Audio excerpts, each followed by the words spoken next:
Good day everyone, welcome back to True Celebrity Stories. It's great to meet again. In this video, we'll be talking about Keyshia Cole and why she's been dormant in the music industry. But first, subscribe to our channel and click the notification bell to get notified whenever a new video is uploaded. Many people are familiar with Keyshia Cole, but they are also curious about what happened to her. Here's a rundown of her singing career and appearances on reality television. We'll check out how the singer, whom we adore, rose to fame and then faded away. Keyshia Cole became one of the most successful R&B performers to emerge in the mid-2000s, thanks to her raspy soprano voice and fiercely dynamic performing style. The singer, songwriter, and producer came across as a Bay Area version of Mary J. Blige with The Way It Is in 2004, singing about romantic turmoil with streetwise urgency and candor. Still, she distinguished herself with her second and third platinum albums Just Like You 2007 and A Different Me 2008, risk-taking sets that produced a total of 7 top 10 R&B hip-hop singles, as well as 4 Grammy nominations. With Calling All Hearts 2010, Woman to Woman 2012, and Point of No Return 2014, Cole's string of top 10 albums continued to grow, as did the number of singers who owed their success to her, such as K. Michelle and Tiana Taylor. Cole has since released her 7th album, 1111 Reset 2017, and launched her career as an independent artist with the single I Don't Wanna Be in Love in the 2020s. Keyshia Maisha Cole, born October 15, 1981 as Keyshia Maisha Johnson, aspired from an early age to make music her life. She's a singer, songwriter, actress, and television producer from the United States. While still a teen, the Oakland native began working the angles, including recording with fellow Bay Area resident MC Hammer. Her singing career took off near the end of the 1990s thanks to mentor Dwayne Wiggins of Tony Tone. Cole was soon included on Messy Marv's Nubian Queen remix and the Wiggins-produced soundtrack for the independent film Me and Mrs. Jones. Following those early possibilities in the Bay, she considered moving to Los Angeles, so when she found out that her then-boyfriend had cheated on her, she traveled downstate and never looked back. In Los Angeles, she made an immediate impression on A&M CEO Ron Fair, who offered her a solo contract. Cole made her debut on The Barbershop 2, back in the Business soundtrack with the Eve collaboration Never, produced by Fair and Earl Poppy McCalla Jr. The song was based on Luther Vandross's Never Too Much, which was a hit the year Cole was born in 1981. It debuted at number 71 on the Billboard's R&B hip-hop chart in February 2004. She struck again 9 months later with the first song from her solo debut album.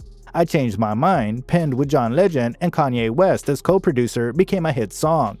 It reached number 23 on the R&B hip-hop chart and made it on the Billboard Hot 100.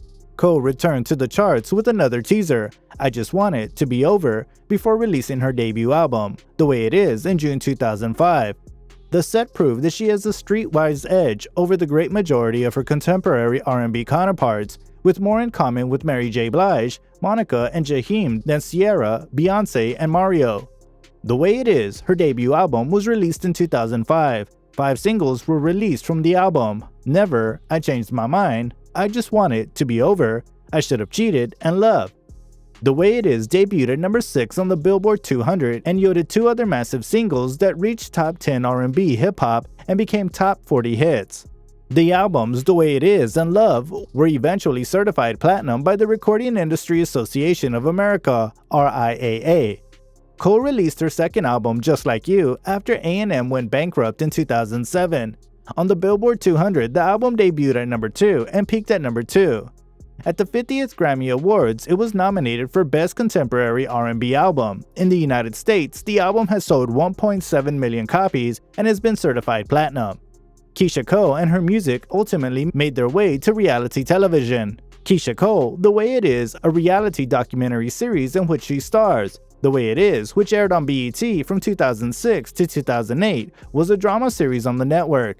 People got to know Cole on a deeper level as viewers got a closer look into her profession and family life. Cole, of course, was the show's star, with her biological mother and sister also appearing. Family First, her second reality show, began on October 9, 2012. Keyshia Cole, All In, her third reality show, premiered on February 24, 2015. Manny Haley, the Let It Go singer's longtime manager, accompanied her throughout her career and album releases. Although it hasn't been verified, Haley could be why Cole couldn't stay in the spotlight. Manny Haley was present when Cole released her CD, Calling All Hearts, in 2010. The record was not favorably received. According to Nielsen SoundScan, Calling All Hearts has sold 194,000 copies in the 4 weeks since its release. In comparison, during the first 4 weeks of Freedom, A Different Me sold 539,000 copies. In addition, following the first week of album sales, Cole stated that Haley had been sacked.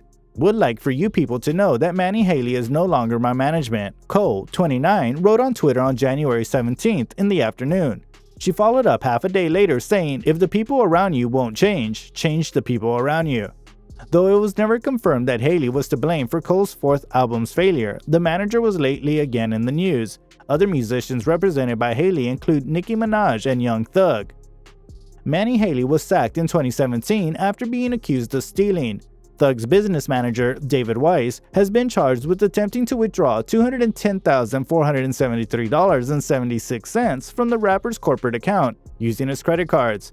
After many publications published an email written by the firm to Haley, the claims became public. Part of it said, "By purposely bouncing checks with vendors, you have committed illegal and forbidden conduct.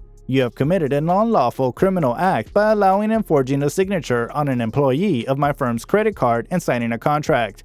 These actions have been repeated regularly, not just for your gain, but also to put Young Thug in danger of criminal and financial harm." Furthermore, Haley refuted the allegations, claiming that the funds were used to fund Thug's private jets while on tour. He further alleged that David Weiss was attempting to smear his reputation. He then goes on to criticize the firm's handling of the rapper's funds.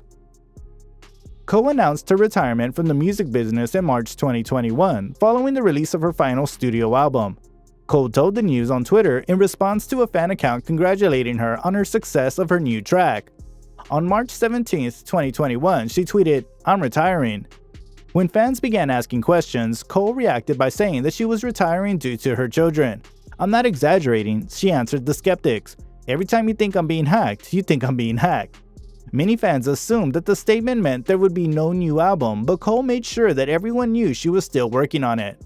"I'm already under contract to do so, and I'd never do something like that to @BMG, myself, or my fans. But with this one, I'm going to have to go at my own pace." She threw in her album does not yet have a release date. Cole, 39, has 2 sons, Daniel Hiram Gibson Jr., 11, and Tobias Cale, 1. Daniel, her first child, was born to her previous marriage to Daniel Gibson, a former NBA player who spent 7 seasons with the Cleveland Cavaliers. The couple married in 2011 and divorced in 2017.